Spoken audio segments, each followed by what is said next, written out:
찬송가 91장, 슬픈 마음 있는 사람, 찬송 부르심으로 하나님께 영광 올려드리겠습니다. 슬픈 마음 있는 사람, 예수 이름 믿으면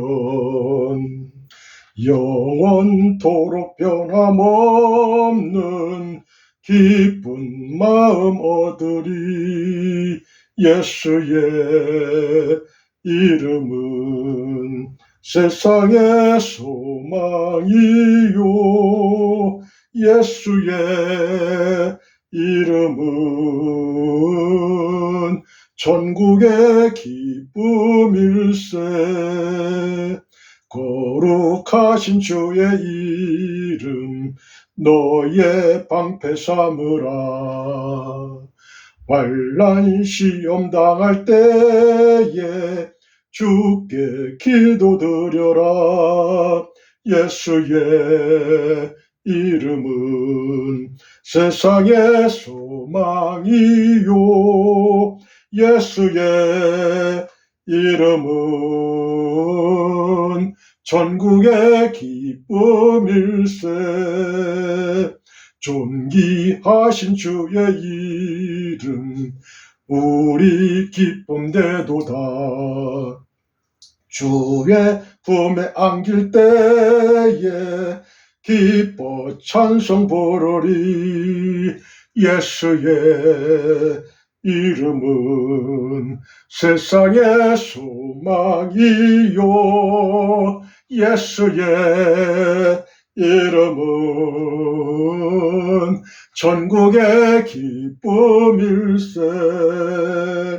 우리 갈 길 다 간 후에 보좌 앞에 나가 왕의 왕께 경배하며 멸류관을 드리리. 예수의 이름은 세상의 소망이요, 예수의 이름은 전국의 기쁨일세. 3절.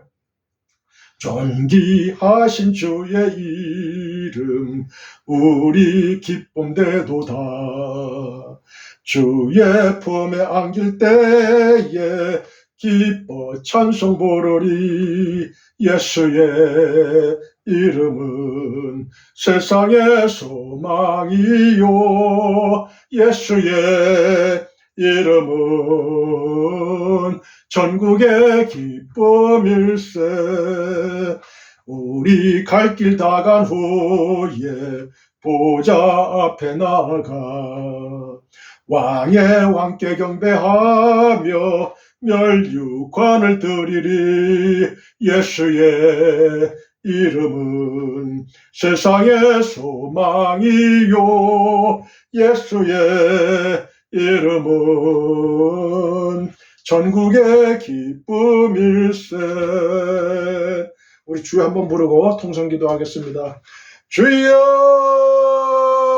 할렐루야. 하나님 아버지 은혜를 감사합니다. 오늘도 기쁘고 즐겁고 좋은 날을 허락해 주심을 감사합니다. 이 시간에 성부 하나님, 성자 하나님, 성령 하나님께서 이 시간에 충만 역사하여 주시옵소서. 성령 충만함을 주시옵소서. 아버지 하나님, 이 시간에 칼칼하고 목마른 사슴이 아버지 시냇물을 찾아 나왔듯이 아버지 하나님, 저희의 심령도 너무나 메말라 있습니다. 사막같이 아버지 하나님 메말라 있습니다. 오랜 가뭄에 쩍쩍쩍쩍 갈라진 거북등처럼 아버지, 저희의 심령이 갈라져 있습니다. 아버지 하나님, 회복시켜 주시옵소서. 이 시간에 성부 하나님, 성령 하나님, 성자 하나님께서 이 시간에 임하여 주시옵소서. 강력하게 임하여 주시옵소서. 하늘문을 여시옵소서. 하늘의 신령은 복당의 물선의 건강의 불로 차고 넘치게 도와주옵소서. 이 시간에 하나님의 나라와 하나님의 일을 먼저 구하는 저희가 되게 도와주옵소서. 그러면 이 모든 것, 먹고 입고 자는 모든 것들이 다 해결될 줄 믿습니다. 너희가 내 안에, 내가 너희 안에 있으면 너희는 무엇이든지 원하는 대로 구하라. 그리하면 이루리라 말씀하셨습니다. 내 말이 너희 안에 거하면 이루리라. 너희가 내 안에 거하라. 아버지 하나님 말씀하셨사오니 아버지 이 시간에 하나님의 말씀에 거하는 저희들 되게 도와주시옵소서. 이 시간에 하나님의 폭포수와 같은 성령의 말씀, 진리의 말씀, 영생의 말씀, 구원의 말씀, 천국의 말씀이 이 시간에 선포됩니다. 아버지 하나님 이 말씀 속에 하나님 계실 줄 믿습니다. 이 예수님 계심으로 인해서 예수님이 주시는 무한한 행복과 아버지 기쁨을 즐거움을 맛볼 수 있는 저희들 되게 도와주시고 천국의 기쁨을 맛볼 수 있게 하시고 아버지 하나님 하나님의 영광을 드러내어 주시옵소서. 하나님의 능력이 이 시간에 나갑니다. 아버지 하나님 몸에 병든 자가 있습니까? 머리부터 발까지부터 있는 모든 질병들이 떠나갈지어다. 회복될지어다. 아버지 하나님 하나님의 말씀이 들어갑니다. 하나님의 말씀이 들어가면 영과 혼감이 간절과 골수를 찔러 쪼개면 놀라운 능력의 말씀이 이 시간에 들어옵니다. 아버지 하나님 저희의 삶 속에 들어옵니다. 하나님의 능력의 말씀이 저희 삶 속에 들어옵니다. 아버지 하나님 어떠한 어려운 문제든지 사업의 문제, 직장의 문제, 취업의 문제, 승진의 문제 어떤 문제든지 상급하게 전학의 문제든지 인간관계의 어떤 문제든지 이 시간에 해결될 줄 믿습니다. 아버지 하나님 하나님께서 해결시켜 주시옵소서. 능력을 주시옵소서. 성령 충만함을 주시옵소서. 이 시간에 어떤 문제를 가지고 나왔든지 아버지 하나님 하나님의 말씀으로 치유해 주시고 해결해 주시옵소서. 그러한 하나님을 믿습니다. 전지전능하신 하나님을 믿습니다. 무소부지하신 하나님을 믿습니다. 그 하나님께서 내 안에 계시고 이 안의 말씀을 아버지 하나님 듣는 모든 성도들의 아버지 하나님 마음속에 아버지 하나님 이전에 아버지 함께하여 주실 줄 믿습니다. 아버지 하나님 하나님의 말씀, 꿀같은 하나님의 말씀, 보석같은 하나님의 말씀이 쏟아질 줄 믿습니다. 이 말씀을 마음에 새기는 저희들에게 도와주시옵소서. 머리 되고 꼬리 되지 않게 도와주시고 남에게 구워질지언정 구임받지 않게 도와주시고 들어가도 못 가 나가도 못 받고 암양과 수수와 들이부고 받는 신명기 28장의 축복으로 함께하여 주시옵소서. 아버지 하나님 할 수 있거든이 무슨 말이냐. 믿는 자에게 능치 못함이 없다 말씀하셨습니다. 내가 하는 이 일보다 나를 믿는 자는 더 큰 일도 하리라 말씀하셨습니다. 아버지 하나님 이 시간에 저희와 함께하여 주시옵소서. 감사하며 아버지 하나님 말씀을 대언하는 아버지 저에게도 아버지 하나님 함께하여 주시옵소서. 성령의 두루마기를 입혀 주시옵소서. 말씀의 두루마기를 입혀 주시옵소서. 예수 그리스도의 거룩하신 이로 감사하며 기도했습니다. 아멘. 오늘의 설교 제목은 열매를 맺는 비결입니다. 본문은 요한복음 15장 5절로부터 8절입니다. 다 같이 합독하겠습니다. 나는 포도나무요 너희는 가지라. 그가 내 안에 내가 그 안에 거하면 사람이 열매를 많이 맺나니 나를 떠나서는 너희가 아무것도 할 수 없습니다. 사람이 내 안에 거하지 아니하면 가지처럼 밖에 버려져 마르나니 사람들이 그것을 모아다가 불에 던져 사르느니라. 너희가 내 안에 거하고 내 말이 너희 안에 거하면 무엇이든지 원하는 대로 구하라. 그리하면 이루리라. 너희가 열매를 많이 맺으면 내 아버지께서 영광을 받으실 것이요 너희는 내 제자가 되리라. 아멘. 농부는 밭에 나가 땀을 흘리며 정성스럽게 과실수를 심고 가꿉니다. 그것은 맛있고 상품 가치가 높은 열매를 풍성하게 맺도록 하기 위함입니다. 이런 사실에 대해 예수님께서 포도나무의 비유를 들어 자세히 설명해 주셨어요. 하나님을 농부로 예수님을 포도나무로 우리를 나뭇가지로 비유하셨습니다. 나뭇가지에 두 가지 필수 요소가 있어요. 첫째, 가지는 반드시 나무에 붙어 있어야 한다는 것입니다. 가지가 스스로 잘난 척하고 나무에서 떨어져 나간다면 한낱 보잘것없는 쓰레기나 불쏘시개로 전락하고 맙니다. 가지는 항상 나무에 붙어 있어야 생명력이 유지되어 둘째, 나뭇가지는 열매를 풍성하게 맺어야 하는 것입니다. 농부는 열매를 맺지 못하는 나뭇가지를 꺾어버립니다. 가지는 언제나 나무에 붙어 있어서 공급해주는 영양분을 받아서 많은 열매를 맺어야 합니다. 불량가지치기. 자, 저를 따라해보세요. 불량가지치기. 예수님께서 맛있고 상품으로서 가치가 있는 열매를 풍성히 맺도록 하기 위해서 두 가지를 말씀하셨어요. 먼저 가지치기입니다. 물은 내게 있어 과실을 맺지 아니하는 가지는 아버지께서 이를 제해버리시고 무릇 과실을 맺는 가지는 더 과실을 맺게 하려 하여 이를 깨끗게 하시느니라고 요한복음 15장 2절 기록하고 있습니다. 나무에 과실을 많이 맺게 하려면 가지치기를 잘해야 돼요. 과실을 맺지 못하는 가지는 다른 가지들의 보호 차원에서도 과감하게 잘라내야 합니다. 이것은 우리가 초등학교 때 배운 사칙, 연산중, 뺄셈에 해당돼요. 우리는 인생에서 불필요한 것들은 모두 제거하는 것이 좋습니다. 사치, 형락, 거품, 군더더기 등을 빼내야 합니다. 사람은 몸속에 불필요한 것을 너무 많이 갖고 살아가고 있어요. 그래서 항상 몸이 무겁고 기분은 언짢고 혈압이 높고 성인병 등이 발생하고 하나님께서 주신 외모를 서서히 망가뜨려가는 것입니다. 다음으로 깨끗이 하는 거예요. 깨끗이. 나뭇가지나 과일에 벌레, 해충, 이물질 등이 발생했을 때 농약을 쳐서 병충해를 막아줍니다. 주변의 잡초나 오염물질을 제거해줍니다. 바람이 불거나 폭풍이 닥칠 때 낙가가 발생하지 않도록 보호해줍니다. 또 과일끼리 부딪히지 않도록 적당한 간격을 유지하고 하나씩 종이로 싸서 좋은 상품이 되도록 관리해줍니다. 이런 관리를 통해 깨끗하고 좋은 열매들을 풍성하게 맺도록 하는 것입니다. 그런데 본문 말씀에서 가지치기를 하고 깨끗이 관리하는 것 외에 또 다른 방법이 있습니다. 바로 하나님 안에 거하라고 말씀하시면서 그 원리에 대해 가르쳐 주십니다. 4절 말씀입니다. 내 안에 거하라 나도 너희 안에 거하리라. 가지가 포도나무에 붙어 있지 아니하면 절로 과실을 맺을 수 없음 같이 너희도 내 안에 있지 아니하면 그러하리라. 여기서 거하다는 것을 세 가지로 생각해 볼 수 있어요. 첫째는 거하다는 것은 밖에 있지 말고 안으로 들어오다는 뜻을 포함하고 있습니다. 문 밖에서 소송이지 말고 안으로 들어오라는 거예요. 교회 밖에서 소송이는 사람들에게 교회 안으로 들어오라는 것입니다. 예수님을 믿는 것도 안 믿는 것도 아닌 사람은 열매를 맺을 수가 없어요. 어떤 사람은 일에 대해 항상 방관자로 일관합니다. 주체가 아닌 객체로 주인이 아닌 손님으로 살아가요. 이상하게도 대부분의 방관자들은 허무의식과 함께 이방인의 성향을 보이는 게 일반적입니다. 이방인의 특징은 한마디로 외로움이고 방황하는 것입니다. 그런 사람들은 문 밖에서 방황하면서도 문 안으로 잘 들어오지 않으려 합니다. 어떤 사람은 결혼에 아기까지 낳았지만 부인을 아내로 생각지 않고 한 여자로 봅니다. 가족 중에 한 사람이 아프면 곧 자신의 아픔이고 열 손가락 깨물어 아프지 않는 손가락이 없건만 아내나 자녀에게 남을 대하듯 합니다. 또 어떤 사람은 자신이 출석하고 있는 교회에 대해 남의 교회에 말하듯 합니다. 교회의 실수가 나의 실수이고 교회의 부족함이 나의 부족함임을 인지하지 못하는 경우입니다. 아내나 자식의 잘못에 대해 야단만 칠 것이 아니라 그들의 잘못이 나의 잘못임을 인식해야 합니다. 아내를 야단치는 남편은 누구인가요? 아내와 전혀 관계가 없는 사람인가요?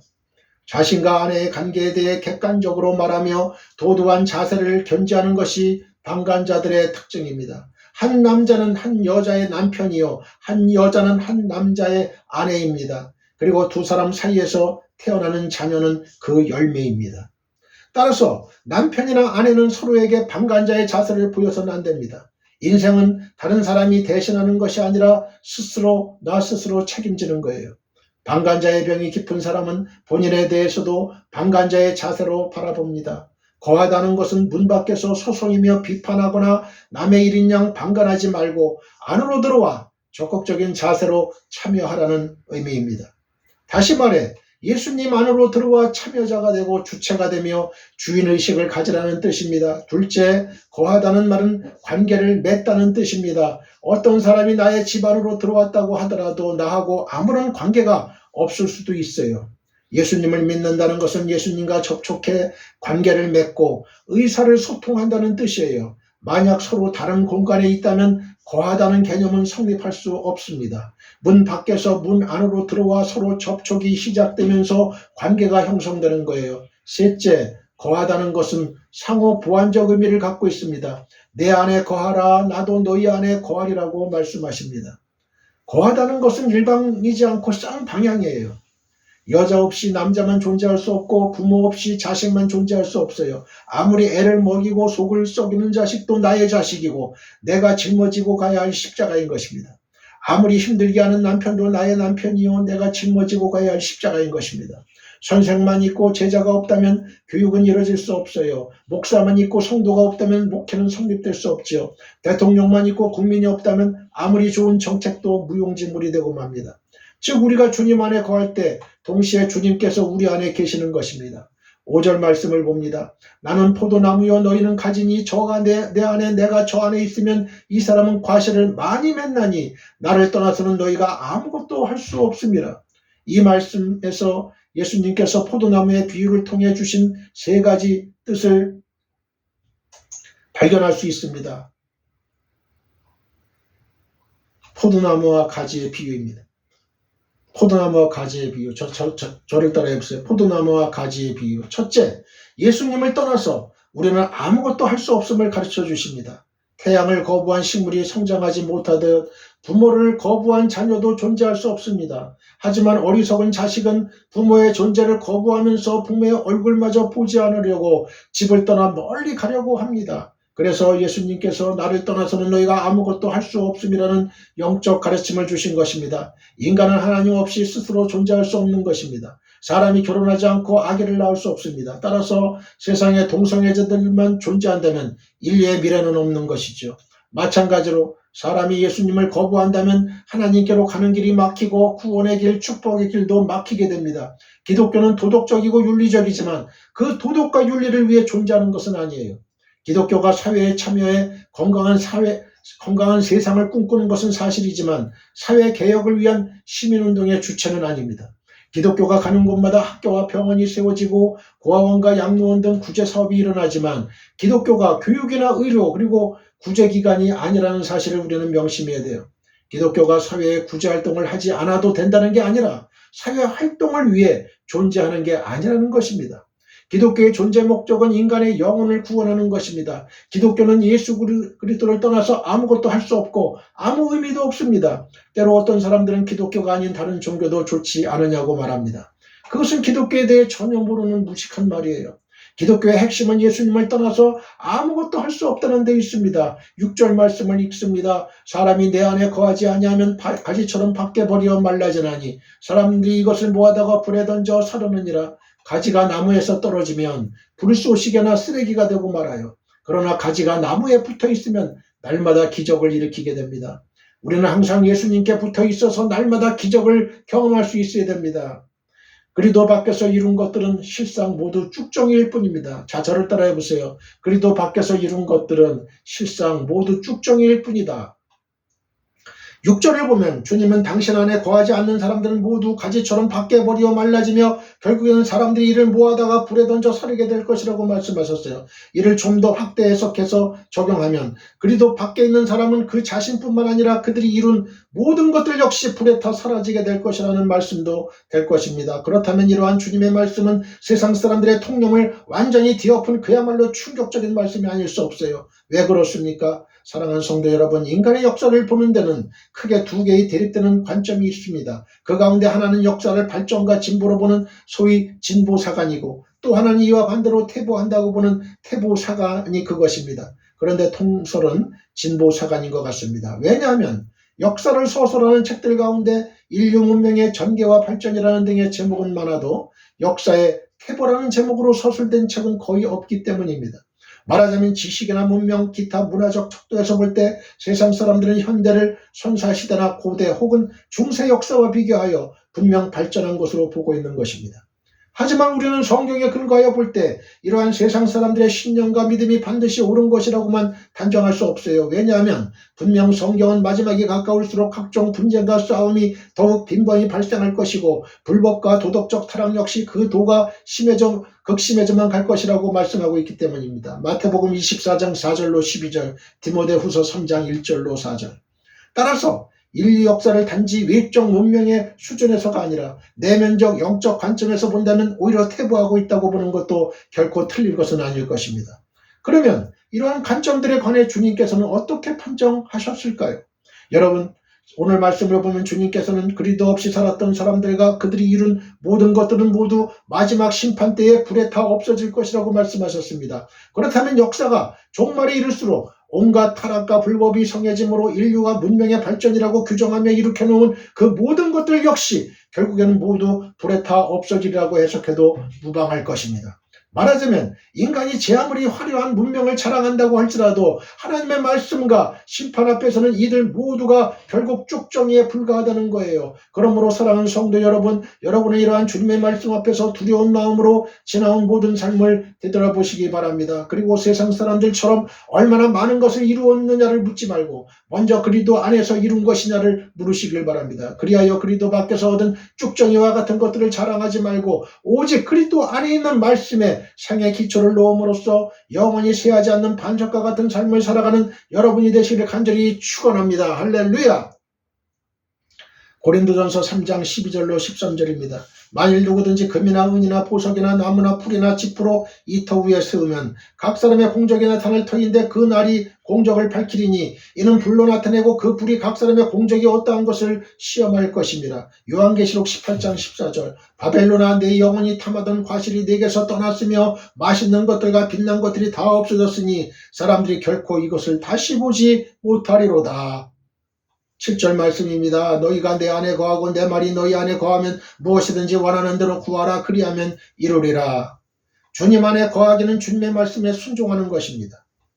둘째, 예수님께서 포도나무의 비유를 통해 주신 뜻은 예수님으로 인해 날마다 기적을 경험하게 하시려는 거예요. 기적이 일어나는 이유는 주님께서 우리 안에 계시고 내 안에 계시기 때문입니다. 나는 기적을 일으키는 주체가 아니지만 예수 그리스도께서 초월적인 삶을 주시기 때문에 날마다 기적을 가능하게 합니다. 나는 한계가 있는 존재이지만 주님께서는 무한하신 존재이세요.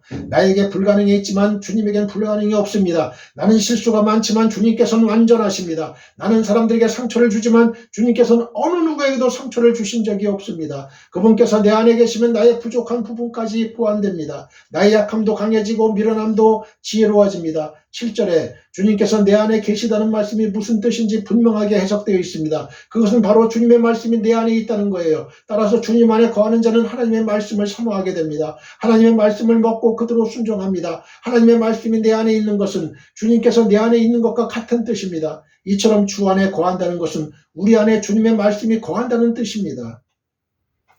주님 안에 거한다는 말은 기도의 능력이 나타난다는 뜻입니다. 무엇이든지 원하는 대로 구하라. 그리하면 이루리라고 말씀하고 있기 때문입니다. 저는 이 말씀을 읽을 때마다 잘못 구하면 어떡하지? 이기적으로 구하면 어떡하지라는 생각을 가끔 하게 됩니다. 그러나 걱정할 필요 없어요. 우리가 기도하면 성령님께서 우리의 기도에 잘 맞춰서 우리한테 유리하게 하나님의 뜻에 맞게 하나님의 성령께서 충부기도해 주세요. 또 예수님이 하늘나라 보좌 우편에서 우리를 위해 충부기도해 주십니다. 그러나 본문 말씀을 자세히 읽어보면 주님의 말씀이 내 안에 있으면 개인의 욕심이나 이기심으로 구할 수 없게 되고 주님께서 원하시는 대로 기도하게 된다는 것을 알 수 있어요. 말씀이 내 안에 들어오면 주님께서 기뻐하시고 원하시는 기도를 하게 됩니다. 따라서 주님께서 우리에게 무엇이든지 구하는 대로 이루어주십니다. 그래서 기적은 날마다 일어나는 거예요. 말씀을 따라 사는 삶이 가장 형통한 삶입니다. 자, 저를 따라해 보세요. 말씀을 따라 사는 삶이 가장 형통한 삶이다. 7절을 다시 보면 주님은 너희가 내 안에 거하고 내 말이 너희 안에 거하면 무엇이든지 원하는 대로 구하라. 그리하면 이루리라고 말씀하셨습니다. 말하자면 말씀대로 구하면 무엇이든지 이루어지리라는 말씀입니다. 하지만 이 말씀은 비단 기도에만 국한된 말씀은 아닐 것입니다. 왜냐하면 주님의 말씀은 단지 기도에만 적용되는 것이 아니라 성도의 삶 전체를 포괄하는 말씀이기 때문입니다. 그럼에도 불구하고 이처럼 말씀을 기도와 연결시키신 것은 아마 성도들이 무엇이 필요하거나 어떤 문제에 부딪혔을 때 기도를 통해 해결하라는 교훈을 주시기 위함일 것입니다. 따라서 우리는 이 말씀을 형통하는 삶의 일체 비결은 주님 안에 거하며 말씀에 기초하는 데 있다고 종합적으로 해석해도 무방할 것입니다. 그런데 이러한 주님의 말씀에도 불구하고 오늘날 우리의 모습은 어떻습니까? 사랑하는 성도 여러분, 세상 사람들은 말할 것도 없고 심지어 성도들 가운데에서조차 말씀대로 사니까 되는 일이 없다는 등의 불평을 하는 사람들이 있어요. 하지만 성경을 보세요. 철저하게 하나님과 말씀 중심으로 살았던 다윗은 양치는 목동의 낮은 신분에서 왕의 자리에까지 올랐을 뿐만 아니라 이후에 오고 오는 모든 이스라엘 백성들의 모범이 되었어요. 반면 그의 자손들 가운데는 다윗 덕분에 왕의 자리에서 출발하였음에도 불구하고 말씀에서 벗어난 삶을 삶으로써 일반 백성들보다 더 비참한 최후를 맞았던 자들이 많습니다. 그러면 이러한 주님의 말씀은 비단 이스라엘 백성들에게만 적용되는 것일까요? 아닙니다.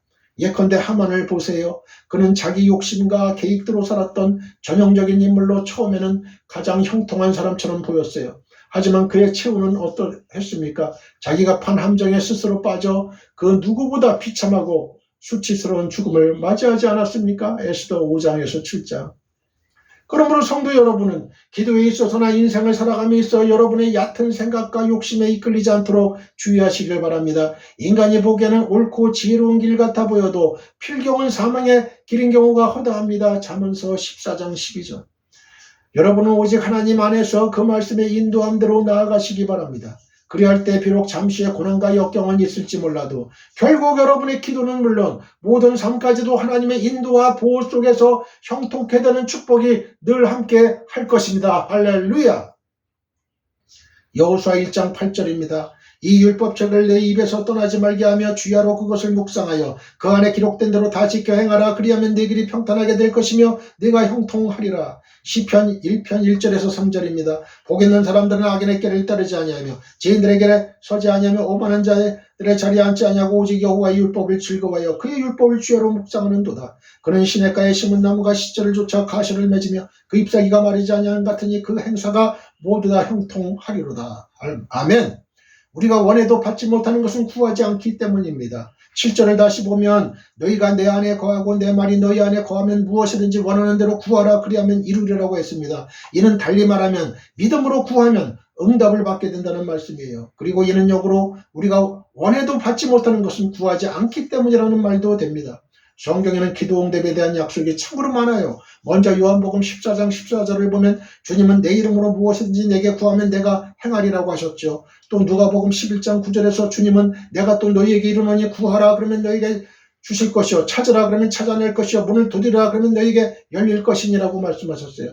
이외에도 성경 여러 곳에 기도 응답의 약속이 기록되어 있습니다. 볼까요? 시편 91편 15절 그가 내게 간구하리니 내가 그에게 응답하리라. 그들이 환난 당할 때에 내가 그와 함께하여 그를 건지고 영화롭게 하리라.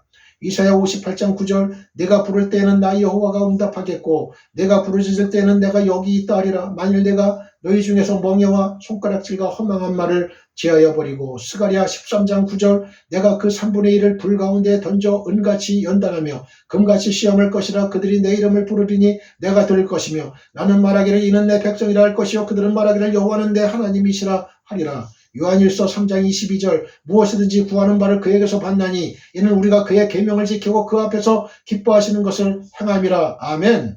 사랑하는 성도 여러분, 이 약속들은 신실하신 하나님의 약속입니다. 이 약속들은 변하기 쉬운 인간들의 약속이 아니에요. 하나님은 한번 말씀하신 것은 반드시 지키십니다. 또 하나님께서는 우리의 요구가 너무 어려워 못 들어주시는 무능한 분도 아니에요. 그분에게는 불가능이 없어요. 전능자이십니다. 그럼에도 불구하고 우리가 받지 못하는 것은 하나님께 구하지 않기 때문입니다. 이에 대해 야고보는 분명하게 지적하고 있어요. 야고보 4장 2절 너희가 얻지 못하면 구하지 아니하기 때문이요. 물론 우리가 구해도 받지 못하는 경우가 있습니다. 그것은 정욕으로 쓰기 위해 잘못 구하기 때문입니다. 그래서 오늘 본문에서도 주님은 너희가 내 안에 거하고 내 말이 너희 안에 거하면 무엇이든지 원하는 대로 구하는 대로 주시겠다고 하신 것입니다. 그러나 우리가 받지 못하는 것은 구하지 않기 때문인 경우가 대부분입니다. 그러면 왜 구하지 않나요? 믿음이 없기 때문이에요. 말씀에 대한 확신이 없기 때문이에요. 하나님께서 살아계셔서 우리의 아버지가 되시며 우리의 기도를 들어주시는 분이라는 믿음과 확신이 있다면 왜 구하지 않겠어요? 자녀들은 아버지가 자신들의 아버지인 것을 믿고 또 자기들을 사랑하기에 자기들의 요구를 들어주시리라는 확신함으로 하나님께 간구합니다. 물론 아버지는 자녀의 요구가 합당하다면 특별한 경우를 제외하고는 반드시 들어줍니다. 하나님도 이와 마찬가지예요. 하지만 우리에게 믿음과 확신이 없기에 구하지 아니하고 구하지 않기에 또 받지도 못하는 것입니다. 그러므로 사랑하는 성도 여러분, 먼저 하나님에 대한 믿음을 먼저 가지십시오. 하나님의 말씀에 대한 확신을 가지십시오. 그리고 구하십시오. 하나님은 반드시 사랑하는 당신의 자녀의 기도를 들어주사 만족해 하실 것입니다. 마가복음 11장 24절입니다. 그러므로 내가 너희에게 말하노니 무엇이든지 기도하고 구하는 것은 받은 줄로 믿으라. 그리하면 너희에게 그대로 되리라. 받은 줄로 믿어야 돼. 내가 구한 것은. 받은 줄로 믿지 않으니까 역사가 일어나지 않는 거죠. 요한일서 5장 14절로 15절입니다. 그를 향하여 우리가 가진 바 담대함이 이것이니 그의 뜻대로 무엇을 구하면 들으심이라. 우리가 무엇이든지 구하는 바를 들으시는 줄을 안즉 우리가 그에게 구한 그것을 얻은 줄을 또한 아느니라. 그렇죠. 우리가 무엇이든지 구하는 바를 들으셔요. 하나님은. 들으시잖아요. 그러니까 우리가 그에게 구한 그것을 얻은 줄을 또한 아는 거예요. 셋째, 예수님께서 포도나무 비유를 말씀하신 목적이 8절에 있습니다. 너희가 과실을 많이 맺으면 내 아버지께서 영광을 받으실 것이요 너희가 내 제자가 되리라. 가지가 열매를 많이 맺어야 하는 데는 두 가지 이유가 있어요. 즉 하나님께 영광을 돌리는 것이 되고 또 예수님의 제자임을 증명하는 것이 되기 때문입니다. 열매는 하나님의 영광과 제자임의 표시지요. 첫째, 열매는 하나님의 영광을 나타내는 표시다. 자, 저를 따라해 보세요. 열매는 하나님의 영광을 나타내는 표시다. 하나님께서 갖는 관심은 예수 그리스도 안에서 우리로 하여금 풍성한 열매를 맺게 하는 데 있어요. 우리가 많은 열매를 맺게 되면 하나님께서 기뻐하십니다. 그러나 우리가 열매를 맺지 못한다면 하나님께서 잘라버리십니다. 우리가 열매를 맺고 충만하면 하나님께서 기뻐하시는 가운데 그 영광을 받으시는 거예요. 또 우리가 열매를 맺으면 그것이 예수 그리스도의 제자라는 표시가 돼요. 요한복음 8장 31절 32절 말씀에 그러므로 예수께서 자기를 믿은 유대인들에게 이르시되 너희가 내 말에 거하면 참 내 제자가 되고 진리를 알지니 진리가 너희를 자유케 하리라고 기록하고 있습니다. 예수님의 제자가 되는 표시로 하나님의 말씀이 그 안에 거하시는 거예요. 또 요한복음 13장 35절에 너희가 서로 사랑하면 이로써 모든 사람이 너희가 내 제자인 줄 알리라고 말씀하심으로써 서로 사랑하는 것이 예수님의 제자임을 표시하는 일이에요. 그리고 본문 말씀을 통해 많은 열매를 맺는 것이 예수님의 제자임을 표시하는 일입니다. 사랑하는 성도님들, 예수님 안에 거하십시오. 그러면 예수님께서 우리 안에 거하십니다. 그래서 하나님께 영광을 돌릴 수 있기를 바랍니다. 많은 열매를 통해 참 예수 그리스도의 제자로 살 수 있기를 원합니다. 하나님께서 가지치기를 하실 때 많은 열매를 맺는 가지가 되어 아멘 할렐루야로 화답할 수 있기를 축원합니다. 할렐루야. 그리고 하나님께 자신을 내어드려 불필요한 것들을 모두 제거하시도록 맡겨드려야 합니다. 잘못된 성격, 습관, 거품, 사고방식 등이 모두 빠져나가기를 축원합니다. 하나님께서 우리를 깨끗게 하신 후에 많은 열매를 맺도록 보호하시고 복을 주신다는 사실을 믿고 영광을 돌려야겠습니다. 하나님을 영광스럽게 하는 것은 진리와 사랑의 열매입니다. 자, 저를 따라해 보세요. 하나님을 영광스럽게 하는 것은 진리와 사랑의 열매입니다. 8절을 다시 보면 주님은 너희가 열매를 많이 맺으면 내 아버지께서 영광을 받으실 것이요 라고 말씀하셨습니다.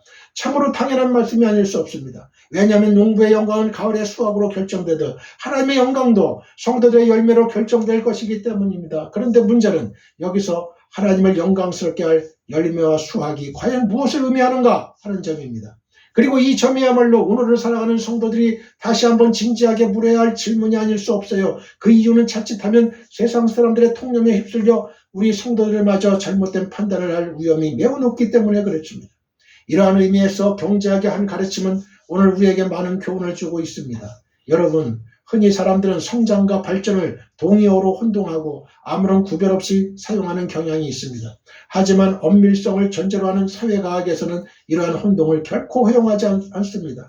그래서 경제학에서도 성장과 발전을 분명하게 구분하고 있어요. 그렇다면 이 둘은 어떻게 구분되는 것입니까? 결론적으로 말하면 먼저 성장, 그로스, 성장이란 양적 개념일 뿐입니다. 따라서 국민소득이 1000불에서 10,000불로 늘어났다면 이는 분명 성장한 것입니다. 하지만 이처럼 국민소득 전체가 늘어났다고 하더라도 소득 분배의 불균형으로 인해 부익부 빈익빈 현상이 심화되었다면 발전이라는 질적인 측면에서 볼 때 오히려 퇴보한 것이죠. 따라서 이러한 관점에서 본다면 고도의 경제성장을 하고서도 실질적으로는 거대한 퇴보를 하는 역설적 현상이 결코 불가능한 일이 아닌 것입니다. 그런데 우리가 간과해서는 안 될 점은 유감스럽게도 영적인 차원에서도 바로 이와 유사한 일들이 종종 일어나곤 한다는 점이에요. 예컨대 목회자들과 성도들의 모임에서 이러한 대화가 오고 갔다고 상상해 보십시오. 그 교회는 요즘 몇 명이나 모입니까? 1년 전에는 100명이었는데 올해는 200명이 모입니다. 굉장한 발전이군요. 하지만 거의 모두 가난한 사람들 뿐이고 사장이나 판검사와 같은 직업을 가진 사람들은 거의 없어요. 그래요? 하나님의 영광 받으시려면 성도들 가운데에도 그런 사람들이 많이 나오고 교회 건물도 좀 더 크게 신축해야 하는데, 사랑하는 성도 여러분, 어떻게 생각하세요? 과연 우리 하나님은 성도들이 모두 사장, 판검사와 같은 사람들이 되고 교회 건물도 화려하고 웅장하게 지어야 기뻐하시며 영광 받으시는 분일까요? 만일 외적인 규모가 그렇게 되었다 하더라도 그 가운데 진정으로 말씀대로 살며 사랑과 진리를 실천하는 사람이 한 사람도 없다면 과연 어떠할까요? 사랑하는 성도 여러분, 우리는 영적인 면에서도 이처럼 성장과 발전을 혼동하는 일이 없어야 하겠습니다. 그리고 하나님께서 진정 기뻐하시는 것은 단순한 외적 성장이 아니라 말씀대로 사는 삶인 것을 기억하면서 보다 철저한 순종과 헌심을 통해 날마다 사랑과 진리의 열매를 맺어 하나님께 참된 영광을 돌리는 성도들이 되어야 하겠습니다. 미가 6장 8절입니다. 사람아, 주께서 선한 것이 무엇임을 네게 보이셨나니 여호와께서 네게 구하시는 것은 오직 정의를 행하며 인자를 사랑하며 겸손하게 네 하나님과 함께 행하는 것이 아니냐. 마태복음 23장 23절입니다. 화 있을진저 외식하는 서기관들과 바리새인들이여, 너희가 박하와 해양과 근처의 11조는 들이되 율법에 더 중한 바 정의와 긍휼과 믿음은 버렸도다. 그러나 이것도 행하고 저것도 버리지 말아야 할지니라. 아멘. 우리 모두 하나님 아버지께 기도드립시다. 하늘에 계신 나의 아버지시여, 사랑하는 성도들이 예수님 안에 거함으로써 풍성한 열매를 맺어 하나님께 영광이 되고 그리스도의 참된 제자로 살 수 있도록 하옵소서. 예수님의 거룩하신 이름으로 기도드립니다. 아멘. 지금은 우리 주 예수 그리스도의 은혜와 하나님 아버지의 극진하신 사랑과 성령님의 강화 감동 교통 역사하심이 지금 이 방송 예배에 참여하고 있는 모든 지구촌에 있는 성도님들과 그 가정과 직장과 사업장과 우리의 민족과 나라와 한국교회와 세계교회와 우리 사랑 선교회 위에 영원히 함께하기를 축원하옵나이다. 아멘.